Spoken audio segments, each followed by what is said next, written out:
La mosquée dite de Dabanani ou Misrikro, célébrée par les premiers habitants de Bamako, les Touré, une cérémonie qui commémore chaque année l'arrivée des ancêtres Touré dans les villages de Bamako, avec comme premier acte la construction de la toute première mosquée. Le Premier ministre a représenté le président de la République à cette commémoration qui rappelle les valeurs de tolérance et de fraternité prônées par les Touré et descendance. Dans ce journal, nous allons parler d'un phénomène en mode, les randonnées en moto, connu sous le nom Chiflet ou Risquer sa vie, un jeu très répandu à Ségou. Résultat de la course, la mort ou un grave accident. Aussi dans ce journal, un sujet plus apaisant, plus en couleur. Il s'agit du Tindember. Cette manifestation culturelle a lieu tous les ans à 2 semaines du mois de Ramadan. Elle consacre la libération du Bilal Boun Rabaha, un fidèle compagnon du prophète Mohammed, paix et salut sur lui. Voilà pour le sommaire. Tout le plaisir est pour moi de vous présenter cette édition. Bonsoir. Vous le savez déjà, le passage de l'analogique au numérique est pour bientôt. Le ministre de l'économie numérique, de l'information et de la communication, dans le cadre du suivi de ce passage, s'est rendu vendredi dans certains quartiers de la capitale où sont stationnées des chambres de connexion Internet. Mahamadou Kamara voulait s'enquérir de l'état d'avancement des travaux confiés aux experts chinois. Le commentaire de Fademba Keita. Cette visite de supervision du ministre de l'économie numérique, de l'information et de la communication sur les tracés de la fibre optique dans le district de Bamako concerne les chantiers de la chambre de connexion de quelques localités. Amdalaï AC 2000, la face opposée du centre islamique, Bolibana, Koulouba par la Direction nationale de la santé, les déventures du secrétaire général de la présidence, du bureau de la première dame, entre autres. Elle a pour but de vérifier si les tranchées sont fermées comme l'a recommandé le président de la République, Ibrahim Boubacar Keïta. Venir voir et constater l'avancement des travaux de la fibre optique à Bamako dans le cadre du projet coréen e-government e-post. Donc nous avons constaté que les travaux avancent plutôt bien. Nous avons exigé de la part du prestataire qu'il soit terminé au plus tard le 1er septembre. Le chantier en cours est le fruit de la coopération entre le Mali et la Chine. Estimé par les experts chinois à 20 milliards de francs CFA, il doit faciliter la connexion Internet de plus d'une centaine de services publics de la capitale et des 8 régions du pays. D'être patient, de leur dire que les travaux sont en cours de terminaison et que d'ici 10 jours au maximum, ils retrouveront leur quiétude avec un rebouchage des trous qui ont été faits et une route qui reprendra son aspect habituel. Ces échanges avec son collègue des transports, Mamadou Assimi Koumaré, ont surtout porté sur l'importance de ce projet de connexion Internet entre les services, des accidents routiers et le développement de la technologie. Un mot de santé, l'actualité, c'est le virus Ebola. Justement, pour en parler, le ministre de la Santé et de l'Hygiène publique était aujourd'hui sur le plateau de l'émission Actu Hebdo. Ousmane Koné rassure encore une fois les populations qu'aucun cas de virus Ebola n'a été signalé au Mali jusqu'à nos jours. On l'écoute au micro de Youssouf Diakité. Dans les villages frontaliers, les communautés se sont organisées en brigades mobiles. Vous savez que notre frontière n'a pas de porte unique de passage. C'est une frontière sur laquelle les populations sont mobiles et donc tous les villages frontaliers se sont organisés. On fait des brigades communautaires pour nous signaler tous les cas d'aller et de venue qui peuvent présenter des symptômes de maladie. Et ils travaillent vraiment en synergie avec nos services. Et donc, dans les étapes futures, nous voulons donner un caractère plus formel à ce partenariat avec les communautés. Qui se montre déjà très efficace sur le terrain. Qui se montre efficace. Je dois signaler aussi que nous n'avons pas rencontré de résistance au contrôle sanitaire. Nous n'avons pas rencontré de résistance. Mais pour revenir à l'idée d'une fermeture éventuelle de frontières, nous craignons, en tout cas au ministère de la Santé, que nous ne fassions des clandestins, que des gens qui étaient disposés à se livrer à ce contrôle-là ne soient transformés en clandestins, parce que si on dit qu'on a fermé les frontières, peut-être on peut former officiellement, mais on n'a pas la preuve que celui qui veut passer d'un pays à l'autre qu'il ne le fera pas. Parce que c'est quelqu'un qui serait disposé à se soumettre à un contrôle sanitaire serait contraint maintenant de passer clandestinement, donc à échapper au contrôle sanitaire. Je ne me fatiguerai pas d'appeler la population aux mesures individuelles et collectives d'hygiène que nous diffusons régulièrement. Voilà, le ministre de la Santé qui était interrogé par Ibrahima Djambélé, c'était sur le plateau de l'émission Actu Hebdo, et chaque dimanche à partir de midi. L'Assemblée nationale offre 10 millions de francs CFA aux victimes de l'incendie du marché rose de Bamako, une promesse respectée par les élus de la nation qui ont été touchés par la tragédie vécue par les commerçants qui avaient tout perdu dans l'incendie. La remise était présidée par le président de l'institution parlementaire, l'honorable Issa Kassilibé, qui avait à ses côtés, comme vous le constatez sur ces images, le ministre du Commerce, Abdelkarim Konaté, ainsi que les représentants des sinistrés.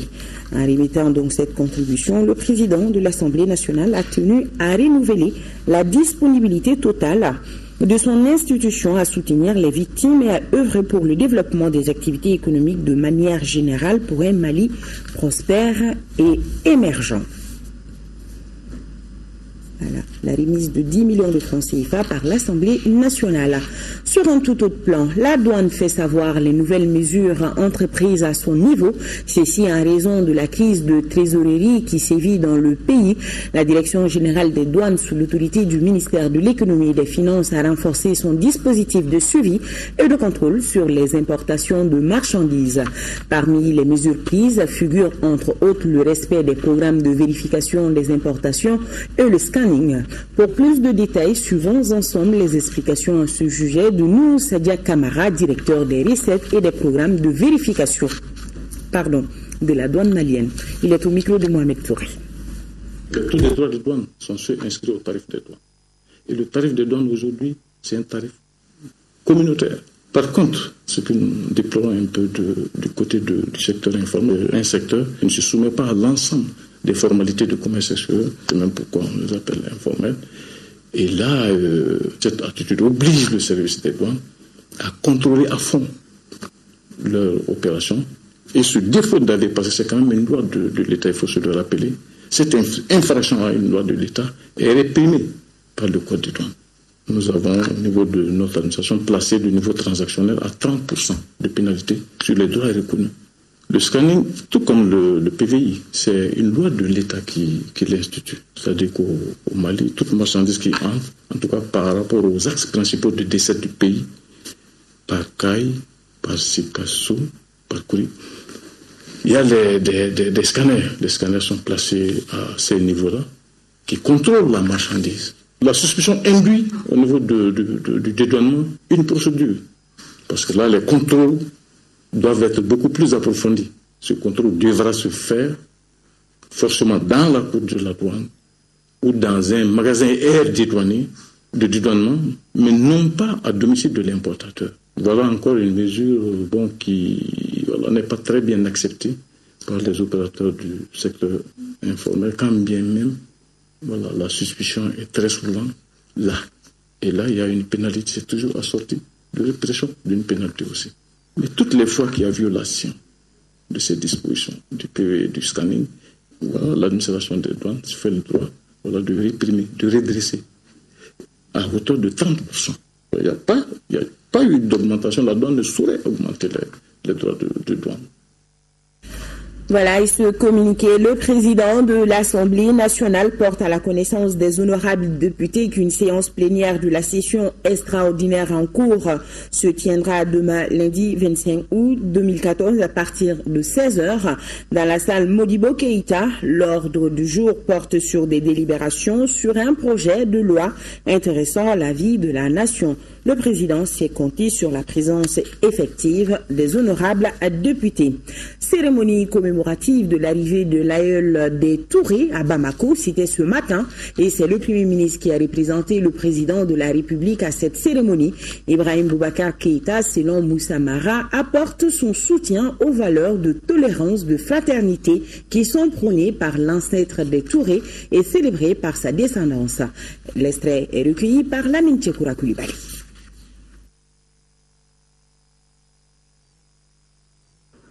Cette cérémonie est symbolique à plusieurs titres. Voici représentée la toute première mosquée de Bamako. Selon certaines sources, notamment locale, elle a été construite au XIIIe siècle. Mais, d'après d'autres sources, européennes précisément, cette mosquée date plutôt de la seconde moitié du XVIIIe siècle. Les deux sources s'accordent en retour sur l'identité de l'artisan de l'édifice original. Il s'agit des marabouts, un marchand de sel, répondant au nom de Sidi Mohamed Ben Salah, dit Talimaman, ou encore Sidi Mohamed Touré. Il est arrivé à Bamako, venant de la région de Touat, dans le sud algérien, d'où il est originaire. Sur place, il trouve des populations très majoritairement animistes, dirigées par Djamoussa Dianyari. Celui-ci lui donne une de ses filles en mariage. C'est cet homme, considéré comme l'ancêtre des Touré, qui entreprend l'islamisation de Bamako. La première œuvre de Talmaman est la conversion pacifique et progressive des Nyari, fervents animistes et leurs voisins, à la religion musulmane. La seconde est la construction de la toute première mosquée de la contrée en terre animiste. Il s'agit de la mosquée du Dabanani, connue sous le nom de Talmaman Misri ou Misri Koro. Talimaman a été le premier imam de la mosquée qu'il a construite, avant de décréter qu'aucun de ses descendants ne cherche à être imam.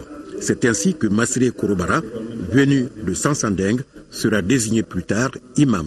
Les œuvres de l'aïeul de Touat Talmaman, qu'Allah soit satisfait de lui, pour l'ancrage de la religion musulmane à Bamako, reposent essentiellement sur la culture et le partage des valeurs d'humilité, d'hospitalité, de générosité et de tolérance. Au moment où les Touré commémorent, avec les familles fondatrices et maraboutiques de Bamako, l'arrivée de leurs ancêtres, tous peuvent se réjouir. Et pour cause, les vœux formulés par leurs dévanciers lors de leur bénédiction rituelle, vœux de voir Bamako prospérer, devenir un haut lieu de l'islam, ont été exaucés. Le petit village de Bamako est une agglomération d'environ 2 millions d'habitants aujourd'hui. Et l'islam a pénétré le cœur de ces populations.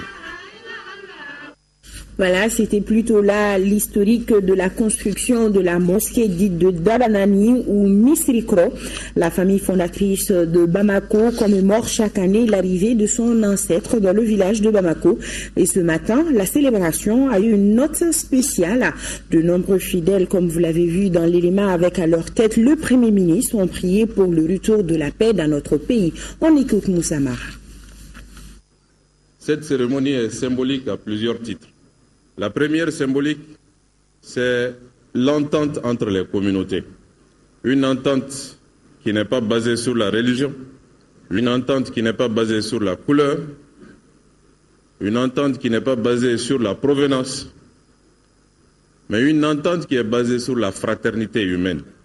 L'ancêtre Talmaman est venu de l'étranger. Il a été accueilli, accepté. D'autres sont venus de l'étranger pour le rejoindre, ils ont été accueillis, acceptés par des Nyaré qui ne partageaient pas le même culte. Mais ils ont vécu en harmonie, en fraternité, en amitié, sans aucune animosité. Cette symbolique est importante pour notre pays. Le Mali est ce pays où l'étranger est chez lui. Le Mali est ce pays où il n'y a de différence entre les hommes basés sur leur religion, basés sur la couleur de leur peau, basés sur leur provenance. Simplement, le Mali est un pays de fraternité et d'humanité. La seconde symbolique, c'est le don de soi, le sacrifice pour la collectivité et la quête absolue de l'harmonie entre les citoyens. Là aussi, Talmaman que nous célébrons ici a été un homme qui va au secours des autres, qui s'abandonne pour les autres, qui se sacrifie pour la collectivité et qui met la collectivité au-dessus de lui-même. Autant de valeurs qui sont des valeurs de la religion musulmane. Pour ces deux symboliques, le président de la République a demandé à nous qui sommes là aujourd'hui de venir vous témoigner de son amitié envers les trois grandes familles fondatrices de Bamako et de son soutien indéfectible aux valeurs qui sont célébrées ici. Des propos recueillis par Lamine Tchekoura Koulibaly. Et nous avons ce communiqué. Le ministre des Domaines de l'État, des Affaires foncières et du patrimoine invite les occupants illégaux du site prévu pour le recasement du village de Kognini dans l'office du périmètre irrigué de Baguineda au PIB à libérer son délai, le dit site, et à mettre fin à toute réalisation et opération en cours. Le ministre rappelle que le dit site est prévu depuis 1994 par le gouvernement pour les besoins de recasement du village de Kognini, cercle de Kati, commune de Baguineda.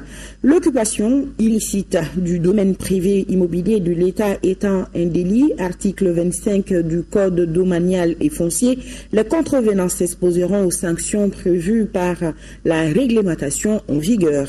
Le ministère pouvoir compter sur la bonne compréhension de tous. Dans notre édition d'hier soir, on vous disait que le ministre de l'Urbanisme et de l'Habitat était en tournée dans la 3e région. On vous montrait également que les directions régionales étaient en manque d'un schéma directeur d'urbanisme. Désormais, c'est chose faite. Le ministre Mahamadou Diarra a remis hier le précieux document au maire de Loubougula.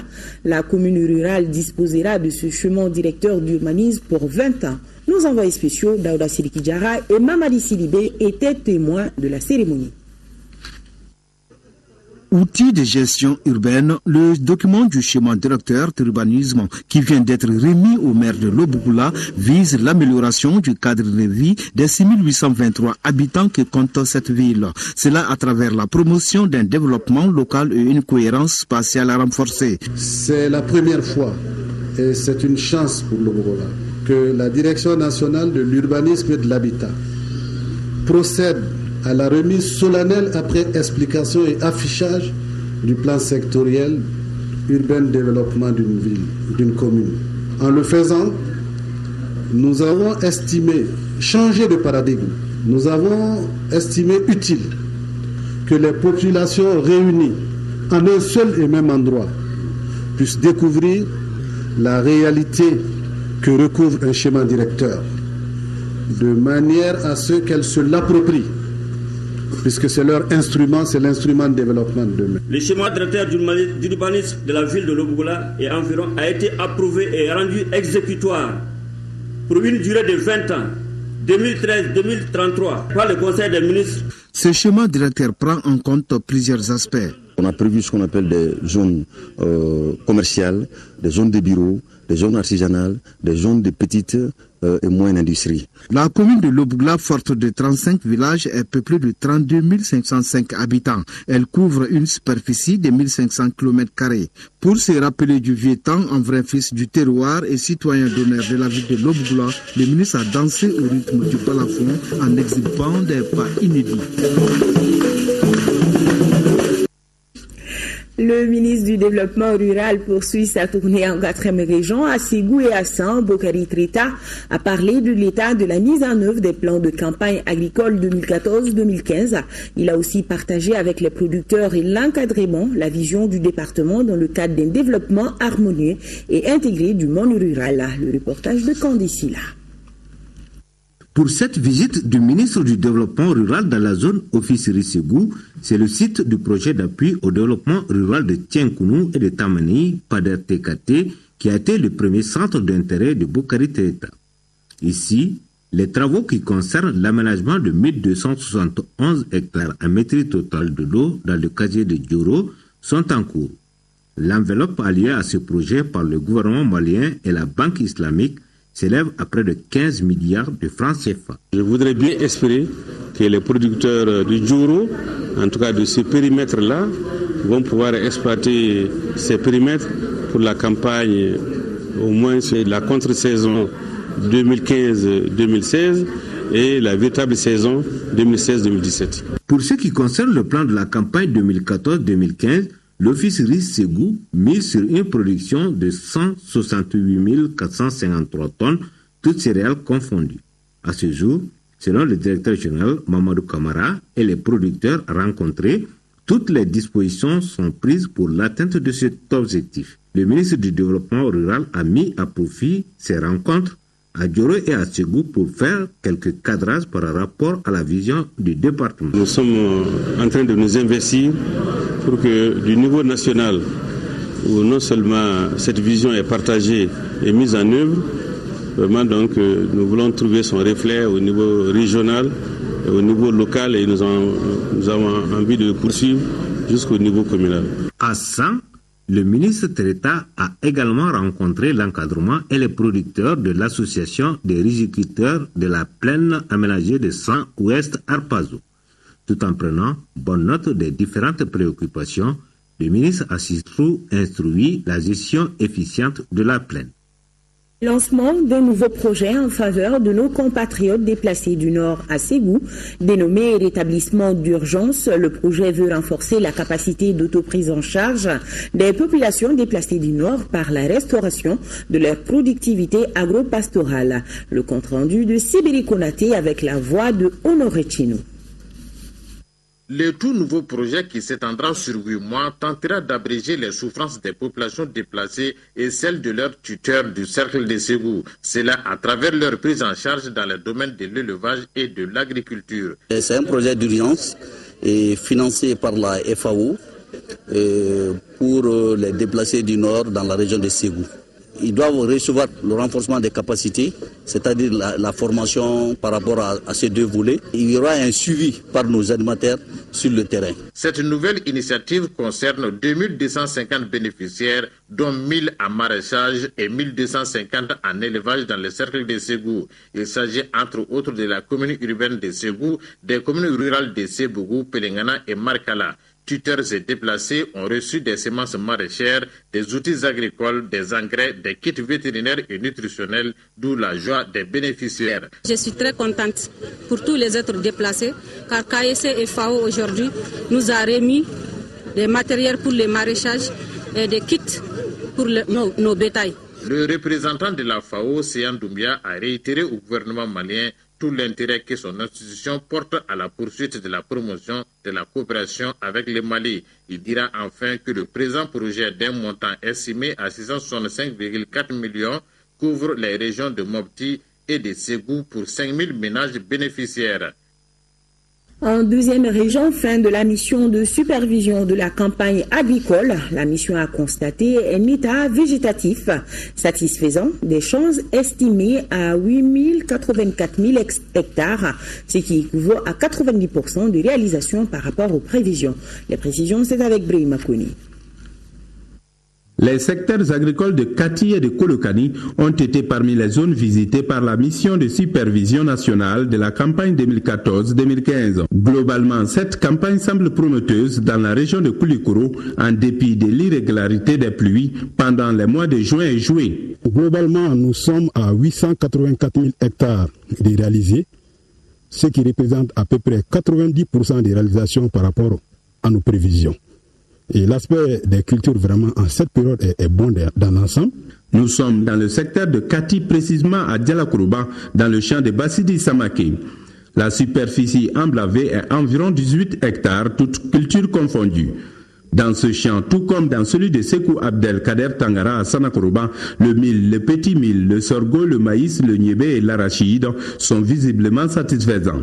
Cela grâce à la bonne application des techniques édictées par les agences agricoles et la subvention de l'engrais par l'État. La subvention a créé une révolution totale sur toutes les cultures. Les paysans aujourd'hui se transforment en paysans professionnels. Cette professionnalisation amène à faire beaucoup de superficie, à appliquer les techniques qu'il faut pour que les rendements puissent être augmentés et assurer vraiment l'autosuffisance alimentaire. Autre secteur agricole, autre réalité. À Kolokani, chef-lieu de secteur, José Diara a cultivé 33,5 hectares, dont 14 en arachide. Dans la même zone, à Forogobougou pour être précis, Madame Diaoulé Diara s'adonne à la culture du Rinerica. Comme ces deux producteurs, plusieurs autres de la région se réjouissent de l'état végétatif de leurs champs. L'espoir sera donc perceptible pour réussir la campagne agricole 2014-2015 si le cumul pluviométrique continue à être supérieur à celui de l'année dernière. L'organisation néerlandaise pour le développement SNV, les producteurs d'équipements et organisations locales de transformation de produits agricoles sont en conclave à Bougouni, ceci en vue de renforcer les performances des acteurs locaux. La rencontre a pour thème Business to Business pour la promotion et la diffusion du kit de séchage solaire. Fademba Keita et Gaussou Touré sont nos envoyés spéciaux. La promotion du secteur des énergies renouvelables pour la réduction des coûts de transformation et de la pauvreté est l'une des ambitions de l'Organisation néerlandaise pour le développement SNV à travers son projet Énergie, Pauvreté et Genre en agro-industrie EPCAB. C'est pourquoi elle travaille à faciliter l'accès des ménages, des petites et moyennes entreprises, des industries à des sources d'énergie durables, fiables et propres par l'utilisation des solutions techniques et technologiques consensuelles. Nous avons tenu à mettre en relation les producteurs, les utilisateurs de cet équipement, les institutions financières et les structures d'État qui, tous d'une manière ou d'une autre, participeront à ce que cet équipement soit connu et utilisé dans le temps par les femmes. Équipements qui participent bien sûr à la diminution de leur charge de production et qui améliorent alors la productivité de leur activité économique. La réduction considérable de la dépendance des organisations transformatrices des céréales sèches, fruits et légumes et l'augmentation de la productivité passe par la vulgarisation et la modernisation des kits de séchage solaire, des fours de séchage de qualité, des foyers en banco Luga, en banco multimarmite, entre autres. Les produits sont étalés sur des clés. Et ensuite, on les met dans les séchoirs et on appuie sur l'interrupteur et la marche est déclenchée. On fait les folioles précuits, les brisures de maïs précuits enrichis au soja. Nous faisons les céréales, les fruits et légumes. Si on trouve une alternative en transformant ce produit précieux qui est cher à un produit capté par la nature, moi je pense que c'est une opportunité pour les femmes. Autre grand titre de ce journal, cela se passe à Ségou, dans les rues de la capitale des Balanzans. Des randonnées de jeunes en moto appelées chiflets, c'est-à-dire risquer sa vie, en quelque sorte. Des mauvaises pratiques auxquelles les jeunes ségouviens s'adonnent sur les artères. Ce jeu très risqué prend de plus en plus de l'ampleur. Résultat de la course, la mort ou un grave accident laissant des séquelles à vie. Kandesila et Bakary Traoré se sont intéressés à ce jeu, on regarde ensemble. L'artère principale qui passe devant la salle Merouba de Ségou vit un spectacle particulier. Une vingtaine de jeunes en moto jouent au rodéo pour chasser par la police. Cela devant un public médusé. Comme cette rue, plusieurs artères de la capitale des Balanzans connaissent ce phénomène nouveau. En cette période de vacances, ce nouveau jeu qui commence à prendre de l'ampleur au sein de la couche juvénile consiste à rouler à vive allure en moto en traversant le goudron sans regarder ni à gauche ni à droite, advienne que pourra. Si l'exercice termine sans incident, le pari est gagné. Dans d'autres cas, tant pis. Sur les artères de Ségou, on assiste de plus en plus à des safaris, des randonnées qui n'ont rien à envier au monde du cirque, tellement l'émotion est grande chez les gens conscients. Le terme consacré à ce jeu par les jeunes est malvie ou chifler, c'est-à-dire voir la durée de sa vie. C'est une situation qu'on ne peut pas laisser tolérer. D'abord, c'est pas bon pour la sécurité des auteurs eux-mêmes et ça trouble l'ordre public. Si l'exercice s'avère périlleux, il n'en demeure pas moins sans conséquence. La pratique engendre beaucoup d'accidents. L'État doit s'impliquer davantage pour arrêter cette pratique. On doit faire ce genre de jeu en brousse. Si c'est en ville, c'est pour faire des accidents. Ces phénomènes nouveaux qui transgressent nos us et coutumes interpellent tous. Autorités, élus, structures d'encadrement, parents, chacun doit jouer sa partition pour mettre un frein à la pratique. La loi 9904 et cette loi stipule en son chapitre 3, article 10, qu'il sera puni d'un emprisonnement de 11 jours à 6 mois et d'une amende de 30 000 à 500 000 ou de l'une des peines, quiconque aura en vue d'entraver ou de gêner la circulation et sans autorisation légitime fait obstacle par un moyen quelconque au passage des véhicules. Nous ne pourrons pas du tout cautionner, ni quand même donner quitus à des jeunes de pratiquer de tels sports dans la ville. Le message que je lance à notre jeunesse, c'est de leur dire que nous avons besoin d'eux. En tout cas, ce ne sont pas des activités porteuses qui manquent en cette période de vacances, comme les activités sportives et de loisirs, ou tout simplement les activités rurales, dont la finalité n'est pas l'hôpital, mais plutôt le grenier. Merci Kandesila. Sport, basketball. Les finales de la Coupe du Mali de basket s'y sont jouées hier au Palais des Sports. À Monsieur, le stade malien de Bamako a reçu le doublé en s'imposant devant le CBD de Koulikoro 62-52. Et en dames, c'est la commune 3 du district de Bamako qui gagne de justesse devant l'Atar Club de Kidal 61-60. Assassoumari. C'est dans une salle du Palais des Sports qui a fait presque le plein que les spectateurs ont eu droit à de belles empoignades. À ces finales de la Coupe du Mali de basketball, on notait la présence de Ibrahim Boubacar Keïta, président de la République, de Moussa Mara, Premier ministre, entouré des membres du gouvernement, des présidents des institutions et de plusieurs personnalités. Deux rencontres étaient au programme.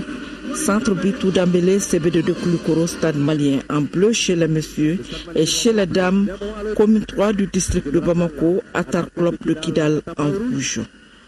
Le premier match CBD de Koulikoro, stade malien, dès l'entame, les deux formations optent pour la victoire. Les joueurs du stade malien ont eu toutes les peines à venir à bout de la courageuse équipe de Koulikoro, surtout à l'image de l'intenable Mohamed Paris. Avantage pour le CBD aux deux premiers quarts-temps, 18-11 et 30-19 à la mi-temps. De retour sur le plancher, les stadistes sonnent la révolte et reprennent l'avantage au bout de 5 minutes. Mais les centristes de Koulikoro s'accrochent 41-41 à l'avant-dernière partie. Au dernier acte, les garçons de Kabakanté sont dans tous les bons coups, très adroits dans les shoots à distance et vont creuser l'écart. L'équipe du CBD essaie de relever la tête, mais il était trop tard.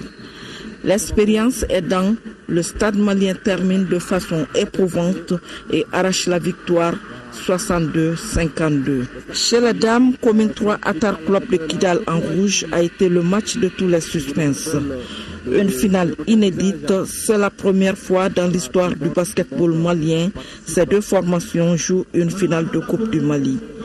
Les joueuses de la commune 3 se montrent impressionnantes pour creuser l'écart en début de la rencontre et bouclent la première partie de 8 points, 21-13. L'Atar Club revient dans le jeu et fait la course devant son adversaire 31-28 à la pause. C'est au troisième quart-temps que les communards vont changer de système et posent de problèmes aux Kidaloises. Celles-ci ne vont pas se laisser faire et débloquent le tableau d'affichage 48-45. Au quatrième quart, le temps de la vérité a été le temps du suspense. Les filles de la commune 3 se révoltent et comblent leur retard pour faire la parité à 2 reprises, 50-50 puis 54-54. Aux dernières minutes, les supporters des deux équipes retiennent leur souffle. Qui de la commune 3 ou de l'Atar Club remportera cette édition de la Coupe du Mali? À quelques secondes de la fin du match, la commune 3 brise le rêve des rouges de l'Atar Club en s'imposant de justesse 61-60. Sport toujours, du football, Coupe africaine des clubs, fin de parcours pour l'AS Real de Bamako en Coupe de la Confédération. Lors de la 6e journée des matchs de poule, l'AS Real de Bamako a été accroché à domicile 1 but partout contre le Coton Sport du Cameroun. Un score insuffisant pour les Scorpions de Bamako qui n'avaient pas totalement leur destin entre les mains, nous confie Al-Djoumatina. Pour cette rencontre comptant pour la dernière journée des matchs de poule de la Coupe de la Confédération, les données étaient ainsi pour les Noirs et Blancs de Bamako. Gagner le Coton Sport par un score conséquent et espérer au même moment une victoire des Ivoiriens de l'ASEC Mimosa déjà éliminés chez les Congolais de l'AC Léopard de Dolisie. Mais ce qui est nécessaire d'abord pour les Scorpions, c'est de l'emporter. Et c'est ce leitmotiv que les hommes de Noum Djani vont démontrer tout au long de la partie. Après plusieurs tentatives infructueuses en première période, Le Real va parvenir à ouvrir le score au bon moment. À la 44e minute, une action rondement menée par le virevoltant Abokar Doumbia permet à Souleymane Diarra d'offrir une passe vicieuse à Ali Badrasila qui en fera bon usage. 1-0 pour le Real à la pause. En deuxième période, les Scorpions vont continuer à presser le Coton Sport qui sera sauvé à plusieurs reprises par son international gardien de but camerounais. Réduit à 10 à la 72e minute, les cotonculteurs camerounais de façon désespérée vont obtenir l'égalisation à la 90e minute. Le tir de Jean-Joseph Kambou, légèrement dévié, va surprendre Almam Sogoba, un peu avancé. Un but partout, le Real va pousser dans les arrêts de jeu, mais ne parviendra pas à marquer un autre but. 1-1, score final. Le parcours du Real s'arrête ainsi là en Coupe de la Confédération. Déçu parce qu'en réalité, je pense qu'on avait un coup à jouer.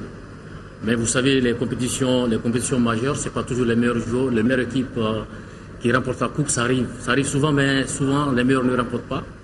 Et aussi, c'est notre première participation. Et je pense que ça va permettre aux joueurs que nous avons d'avoir de l'expérience et à l'équipe aussi réellement de progresser énormément. On savait aujourd'hui qu'on jouait une rencontre décisive pour nous contre la meilleure équipe du groupe. Je considère que le Real de Bamako a la meilleure équipe du groupe en termes de jeu. Donc voilà, on est très très concentrés, on était très disciplinés et je suis très fier de mes joueurs. Dans l'autre match, large victoire à domicile de l'AS Léopard de Dolisie 4-1 devant l'ASEC Mimosa de Côte d'Ivoire. Les affiches des demi-finales sont National du Caire, Coton Sport du Cameroun et AS Léopard du Congo, Sewi Sport du Côte d'Ivoire. Voilà, la prochaine sera la bonne pour l'AS Real, pourquoi pas du courage.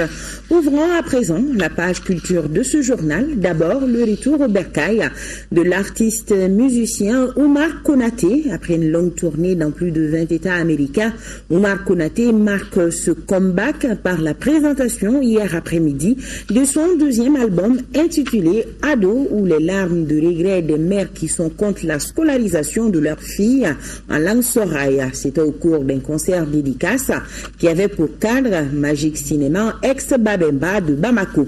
Retour sur les temps forts de ce spectacle avec Modibo Souari. Ce concert dédicace a démarré par la projection d'une vidéo retraçant le parcours musical de la vedette du jour, l'artiste guitariste Omar Konaté, suivi d'un débat avec l'animateur du spectacle. Une séquence qui a édifié davantage ses fans sur ce nouvel album baptisé Ado. Ado, en fait, c'est les filles qui n'ont pas atteint l'âge de 18 ans qu'on enlève à l'école pour aller les mettre dans le mariage forcé. Donc non à ça. Ado, un album réalisé entre Bamako et New York sous le label Clairement Music, est une production de belle facture comportant 12 titres. Des chansons qui dénoncent le mariage précoce, encouragent la scolarisation des jeunes filles. L'artiste prône également la paix, l'union et la réconciliation nationale. Bref, Ado se veut donc un album fédérateur.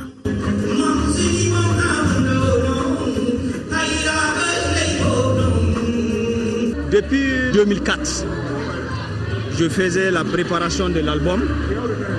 Je faisais des pré-maquettes, jusqu'enfin là où j'ai eu le producteur pour aller aux États-Unis et je profitais d'enregistrer l'album là-bas et puis de le faire sortir dans le monde entier. Son doigté, l'esthétique du style afro-américain appelé rock du désert identifie en lui et dans ses solides guitares font de ce jeune musicien un des artistes instrumentistes les plus doués de sa génération. Diplômé de l'Institut national des arts de Bamako, Omar est également le chef d'orchestre de Tunkaguna, l'émission grand public animée par le maestro Bonkana Maïga.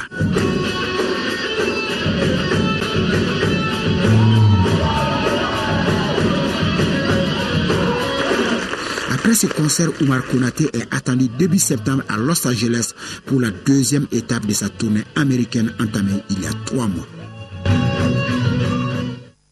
Restons sur la même lancée, on va se laisser bercer par les notes du Tindéber.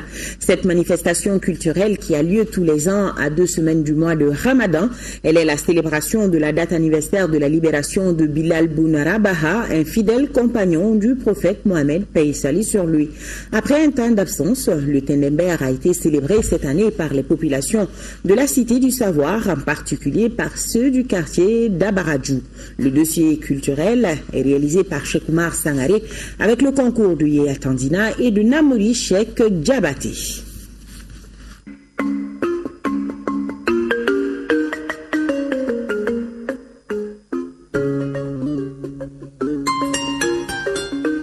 Tombouctou, ville à plusieurs appellations. Timbuktu, cité des 333 saints, perle du désert, porte du désert ou encore ville mystérieuse. Tombouctou est une ville cosmopolite aux immenses richesses culturelles, des richesses qui lui ont valu d'être classée au patrimoine mondial de l'humanité par l'UNESCO. Ici, les populations sont majoritairement versées dans l'islam. À cet effet, plusieurs activités culturelles tirent leur origine dans cette religion, comme le Tindeber. Ce rituel jalousement conservé est célébré chaque année 15 jours avant le Ramadan. Le Tindeber remonte à l'époque des grandes expéditions du prophète Mohammed, paix et salut sur lui, qui libéra Bilal, son fidèle compagnon, des mains des mécréants. Le Tindeber, c'est un événement culturel fêté par les gens d'Abaradiou, bien sûr avec la présence et la participation de toutes les communautés de la ville de Tombouctou.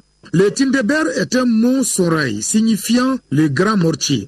L'expression est employée aussi pour désigner des femmes autour d'un mortier en train de piler le mil, élément de base de la crème locale que l'on prépare pour annoncer l'événement. Dans la famille de Beidali Boukou, donc là aussi c'est la confection de la pâte de mil que l'on distribue en guise de carte d'invitation à toutes les communautés pour montrer que le Tindeber arrive.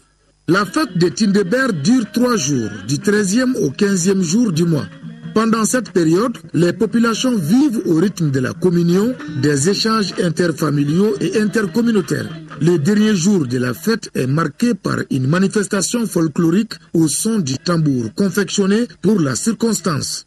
Ces journées sont sanctionnées par le Beledje, une danse rythmique au son du tambour et des louanges du prophète Mohammed, paix et salut sur lui.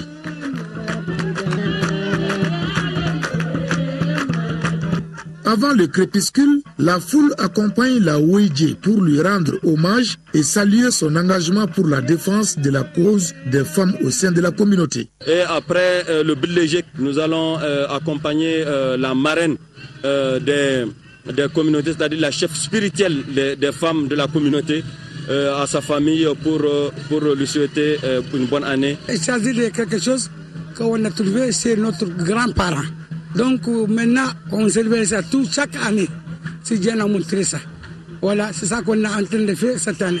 Les habitants de Tombouctou en général et ceux du quartier Abaradiou en particulier entendent préserver cette tradition qui a tendance à disparaître. C'est un événement vraiment qui a tendance à disparaître depuis un certain temps, à peu près 6 ans maintenant que ça a disparu. Et on est en train de chercher à renouer. Après le séjour sombre des narcotrafiquants à Tombouctou, la joie de vivre s'exprime dans la diversité à travers les savoir-faire culturels. D'où les louanges Tombouctou, terre africaine d'hospitalité légendaire. Tombouctou Al-Bilal Soudan, Tom Soro Borchin Kalanga, Fourmidji Makami Jewan.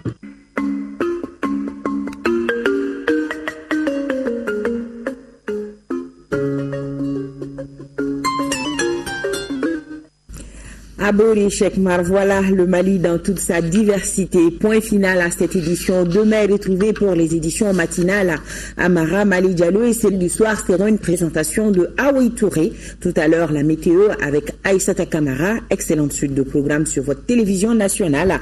Et grand merci à nos téléspectateurs de Libreville, c'est au Gabon. Bonsoir.